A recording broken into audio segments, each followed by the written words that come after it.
Bismillahirrahmanirrahim. Assalamualaikum warahmatullahi wabarakatuh. Perkenalkan, nama saya Nur Hanifah. NIM 211040009. Saya dari Prodi PGMI 1 semester 1. Tujuan saya membuat video ini adalah untuk memenuhi tugas ujian akhir semester pada mata kuliah Bahasa Arab dengan dosen pengampu Bapak Irfan SPDI, MPDI. Pada video kali ini, saya akan membahas tentang istifham, isim ma'rifah dan isim nakirah, mubtada dan khobar, sifat, mausuf, na'at dan man'ut, jar dan majrur, serta isim mausul dan idhofah. Baik, langsung saja kita masuk ke pembahasan yang pertama, yakni istifham. Dalam pembicaraan bahasa Arab, tentu ada saatnya kita bertanya. Maka, di sini kita butuh kata tanya. Nah, kata tanya dalam bahasa Arab biasa dikenal dengan istilah istifham. Nah, istifham atau adawatul istifham ini dalam pembagiannya terbagi atas dua jenis, yaitu yang pertama, istifham berbentuk huruf atau biasa dikenal dengan huruf istifham yang terdiri atas a dan hal. Nah, yang kedua ada istifham yang berbentuk isim atau biasa dikenal dengan isim istifham yang terdiri atas ma, man, ayu, mata, aina, kaifa, kam, limaza, dan liman. Baiklah, selanjutnya saya akan membahas satu persatu contoh dari pembagian huruf istifham dan isim istifham. Ya, kita masuk ke huruf istifham. Yang pertama ada hal, yang memiliki arti apakah. Hal digunakan untuk menanyakan tentang suatu keadaan yang belum diketahui. Biasanya, jawaban yang diawali kata tanya tersebut selalu dijawab dengan iya atau tidak. Contohnya, hal anta maridun? Apakah kamu sakit? Nah, jika jawabannya iya, maka dijawab na'am, ana maridun, yang artinya iya, saya sakit. Yang kedua yaitu a, yang memiliki arti sama dengan hal, yaitu apakah. Bedanya, a ini merupakan kata tanya yang digunakan untuk memastikan antara dua pilihan. Contohnya, amuhandiyun anta am tobibun, yang artinya apakah kamu seorang insinyur ataukah seorang dokter. Nah, jika jawabannya dokter, maka dijawab ana tobibun, yang artinya saya dokter. Ya, kita masuk ke isim istifham. Nah, yang pertama itu ada ma atau madza yang memiliki arti apa. Nah, ma ini digunakan untuk menanyakan jenis nama ataupun bentuk dari suatu hal, benda atau kebendaan. Contohnya, ma hadza, apa ini? Hadza kitabun, ini adalah buku. Yang kedua ada man, yang artinya siapa. Man digunakan untuk menanyakan subjek atau pelaku. Contohnya, man kataba hadza, siapa yang menulis ini? Yang ketiga, ayu, yang memiliki arti yang mana. Ayu digunakan untuk menanyakan pilihan yang tersedia dan yang akan dipilih oleh si penjawab. Contohnya, ayu qalamin tuhibbu, pena yang mana yang kamu suka? Nah, masuk ke yang keempat, yaitu mata, yang artinya kapan. Mata digunakan untuk menanyakan keterangan waktu akan atau telah dilakukan atau sedang berlangsung. Contohnya, mata tadhabu, kapan engkau pergi? Yang kelima yaitu aina, yang artinya di mana. Aina digunakan untuk menanyakan keterangan tempat terjadinya suatu hal. Contohnya, aina baituka, di mana rumahmu? Yang keenam ada kaifa, yang artinya bagaimana. Kaifa digunakan untuk menanyakan keadaan atau situasi. Contohnya, kaifa haluk, bagaimana kabarmu? Yang ketujuh, kam atau berapa. Kam digunakan untuk menanyakan jumlah. Contohnya, kam yauman tadhabu, berapa hari engkau pergi? Dan yang kedelapan, limadza yang artinya kenapa atau mengapa. Limadza digunakan untuk menanyakan sebab terjadinya sesuatu. Contohnya, limadza ta'akharta yang artinya kenapa kamu terlambat?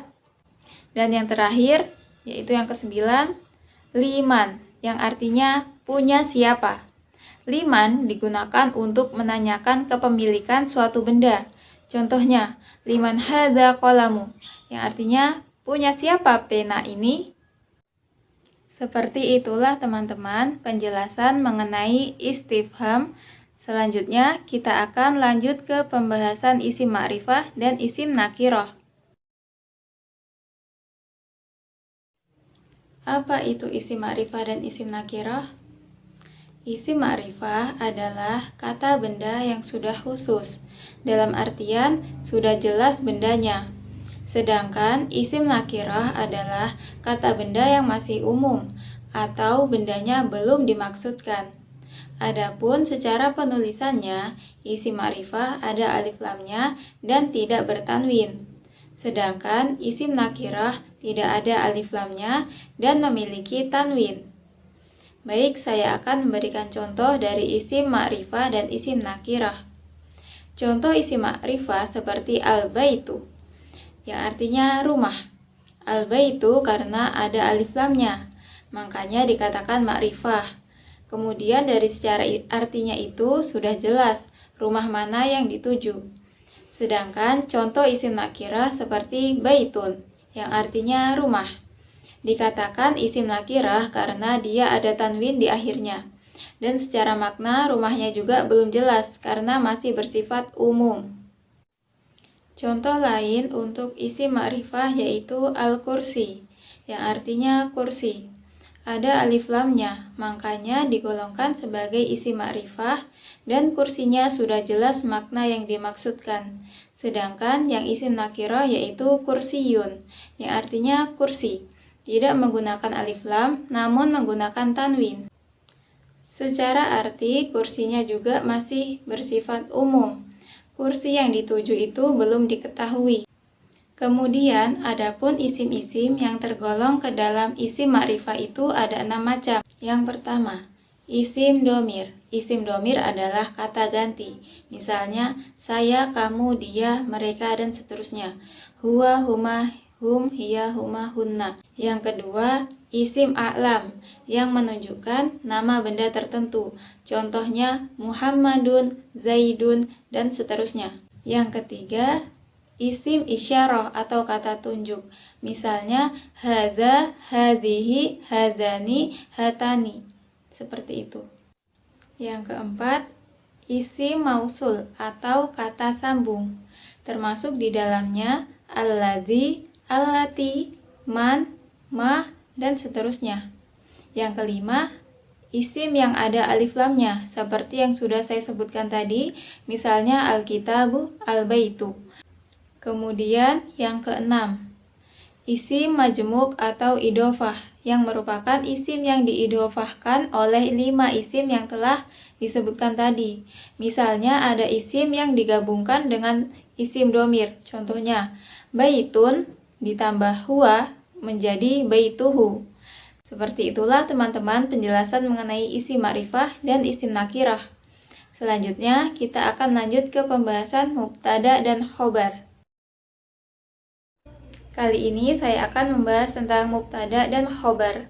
Mubtada adalah isim marfu atau isim yang diterangkan dan letaknya berada di awal kalimat. Nah, mubtada ini berkedudukan sebagai subjek. Sedangkan khobar adalah isim yang menerangkan mubtada tersebut sehingga maknanya menjadi sempurna dan berkedudukan sebagai predikat. Kemudian, ciri-ciri mubtada yang pertama, mubtada harus kata benda atau isim. Yang kedua, mubtada harus berisi ma'rifah. Jadi, isi ma'rifah sudah saya jelaskan dalam pembahasan sebelumnya. Salah satu tandanya adalah diawali alif lam. Ciri-ciri khobar yaitu khobar harus berisi nakirah yang diakhiri oleh tanwin. Nah, langsung saja ke contohnya. Misalkan, al-timidu mujtahidun, yang artinya siswa itu rajin. Yang mana yang menjadi mubtada? Nah, yang menjadi mubtada yaitu al-timidu. Mengapa dia menjadi mubtada? Karena terletak di awal kalimat dan diawali dengan alif lam. Sedangkan mujtahidun itu adalah khobar karena terletak di akhir kalimat dan diakhiri dengan tanwin. Jadi, kalau mubtada dia harus ma'rifah dengan cirinya adalah alif lam. Dan khobar harus nakirah dengan cirinya adalah tanwin. Contoh lainnya yaitu ar-rajulu jamilun, yang artinya laki-laki itu tampan. Jadi ar-rajulu adalah mubtada, sedangkan jamilun adalah khobar. Nah, contoh lainnya lagi, misalkan al-mar'atu jamilatun, yang artinya perempuan itu cantik. Jadi al-mar'atu itu adalah mubtada, sedangkan jamilatun itu adalah khobar. Kalau mubtadanya laki-laki atau muzakkar, maka khobarnya harus laki-laki. Misalnya ar-rajulu jamilun.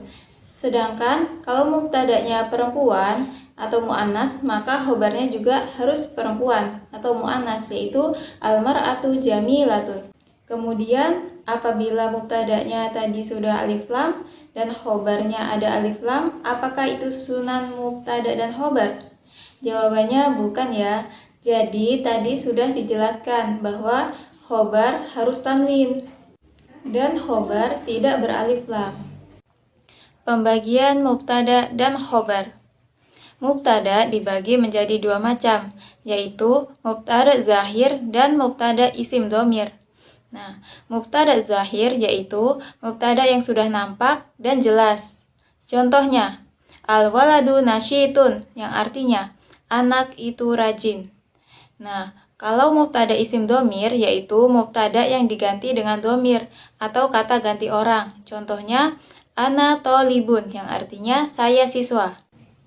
Sedangkan khobar juga dibagi menjadi dua macam, yaitu khobar mufrad dan khobar ghairu mufrad. Nah, khobar mufrad yaitu khobar yang tidak berupa jumlah kalimat atau sib jumlah. Contohnya, Muhammadun hasanun, yang artinya Muhammad itu baik. Nah, Muhammadun adalah mubtada dan hasanun adalah khobar. Nah, kalau khobar ghairu mufrad yaitu khobar yang bukan dari mufrad. Ada 4 macam khobar ghairu mufrad, yaitu dhorof, jar majrur, jumlah fi'liyah, dan jumlah ismiyah. Contohnya, Zaidun jariyatuhu zahibatun, yang artinya pembantunya Zaid berpergian. Zahibatun adalah khobar atau penjelas dari Zaidun jariyatuhu. Jadi, setiap ada mubtada pasti ada khobar ya. Karena khobar itu tidak akan lengkap jika tidak ada mubtada. Maka mubtada itu selalu bersandingan dengan khobar dan saling berkaitan. Itulah tadi pembahasan tentang mubtada dan khobar. Selanjutnya kita masuk pada pembahasan yang keempat, yaitu sifat mausuf, na'at, dan man'ut. Sifat mausuf bila dirangkaikan dengan dua buah isim atau lebih, semuanya dalam keadaan nakirah yaitu tanwin, atau semuanya dalam keadaan ma'rifah yaitu alif lam, maka kata yang di depannya dinamakan mausuf atau yang disifati. Sedangkan yang di belakangnya adalah sifat. Na'at adalah kata sifat, sedangkan man'ut adalah kata yang disifati. Dalam hal rafa, nashab dan jarnya serta ma'rifah dan nakirah, man'utnya adalah kata yang disifati dari na'at. Istilah yang sangat terkenal untuk menyebut kata sifat dalam bahasa Arab adalah na'at. Namun demikian, kata na'at memiliki sinonim atau persamaan kata yaitu sifat atau sifah. Jadi, kita harus ingat istilah berikut, yaitu na'at itu sama dengan sifat atau sifat. Berikut ini contoh na'at dan man'ut. Misalnya, bintun jamilatun yang artinya gadis yang cantik. Kata jamilatun disebut na'at, sedangkan kata bintun disebut man'ut. Walaupun kata bintun sekilas seperti muzakkar atau laki-laki, tapi karena artinya gadis, maka naatnya harus cantik, yaitu jamilatun, bukan ganteng, yaitu jamilun. Contoh berikutnya yaitu min bintin jamilatin, yang artinya dari gadis yang cantik. Kata jamilatin dibaca kasroh akhir karena man'utnya dibaca kasroh pula, yaitu bintin. Contoh berikutnya yaitu angzuru bintan jamilatan, yang artinya saya melihat gadis yang cantik. Kata jamilatan dibaca fathah akhir karena man'utnya dibaca fathah pula, yaitu bintan. Nah, na'at dan man'ut itu harus sama dalam bentuk i'rab, ma'rifah, nakirah, muzakkar, muannas, mufrad, tasniyah, atau jamak. Itulah tadi pembahasan mengenai sifat mausuf, na'at, dan man'ut. Selanjutnya kita masuk pada pembahasan yang kelima, yaitu jar dan majrur. Huruf jar adalah huruf-huruf tertentu yang membuat kata benda atau isim menjadi majrur. Contoh majrur untuk isim mufrad adalah tanda harokat kasrah. Kaidah huruf jar yaitu yang pertama, huruf jar itu setelahnya adalah isim. Ia bersambung pada isim. Yang kedua, huruf jar itu tidak bersambung pada fiil atau kata kerja. Yang ketiga, huruf jar merupakan tanda pengenal isim. Huruf jar berjumlah 9 huruf, yaitu min yang artinya dari, ila yang artinya ke, an yang artinya dari, ala yang artinya di atas, fi yang artinya di dalam, rubba yang artinya banyak atau sedikit, ba yang artinya dengan, ka yang artinya seperti, dan lam yang artinya milik atau kepunyaan. Contoh penggunaan jar min. Seumpamanya pada isim an-nasu yang artinya manusia. Jika didahului oleh huruf jar min, maka isim menjadi majrur, yaitu an-nasi. Jadi karena ada jar minnya, maka akan berubah menjadi minan nasi, yang artinya dari manusia. Contoh berikutnya yaitu pada penggunaan ilah. Misalnya pada isim as-suqu yang artinya pasar. Jika didahului oleh huruf jar ilah, maka isim menjadi majrur, yaitu as-suqi. Jadi karena ada jar ilah, maka akan berubah menjadi ilas-suqi, yang artinya ke pasar. Berikutnya contoh penggunaan jar an. Nah, pada isim an-nabiyyu yang artinya nabi. Jika didahului oleh huruf jar an, maka isim menjadi majrur, yaitu an-nabiyyi. Jadi karena ada jar an, maka akan berubah menjadi anin nabiyyi, yang artinya dari nabi. Berikutnya contoh penggunaan jar ala pada isim al-maktabu yang artinya meja. Jika didahului oleh huruf jar ala, maka isim menjadi majrur atau berharokat kasroh menjadi al-maktabi. Jadi karena ada jar ala, maka akan berubah menjadi al-maktabi, yang artinya di atas meja. Berikutnya contoh penggunaan jar fi pada isim al-masjidu yang artinya masjid. Jika didahului oleh huruf jar fi, maka isim menjadi majrur, yaitu al-masjidi. Jadi karena ada jar fi, maka akan berubah menjadi fil masjidi, yang artinya di dalam masjid. Berikutnya contoh penggunaan rubba pada isim rojulun alimun. Jika didahului oleh huruf jar rubba, maka isim menjadi majrur, yaitu rojulin alimin, yang artinya banyak pemuda alim. Berikutnya contoh penggunaan jar bi pada isim al-qalamu. Jika didahului oleh huruf jar bi, maka isim menjadi majrur, yaitu al-qalami. Jadi karena ada jar bi, maka akan berubah menjadi bil qalami, yang artinya dengan pena. Selanjutnya contoh penggunaan jar ka pada isim al-qamaru. Jika didahului oleh huruf jar ka, maka isim menjadi majrur, yaitu al-qamari. Jadi karena ada jar ka, maka akan berubah menjadi kal-qamari, yang artinya seperti bulan. Dan yang terakhir, contoh penggunaan jar li pada isim al-ustadu. Jika didahului oleh huruf jerli, maka isim menjadi majrur, yaitu al-ustadi. Jadi, karena ada jerli, maka akan berubah menjadi lil ustadi, yang artinya milik atau kepunyaan ustadz. Itulah tadi pembahasan mengenai jar dan majrur. Selanjutnya kita akan masuk pada pembahasan yang keenam, yaitu isim mausul dan idhofah.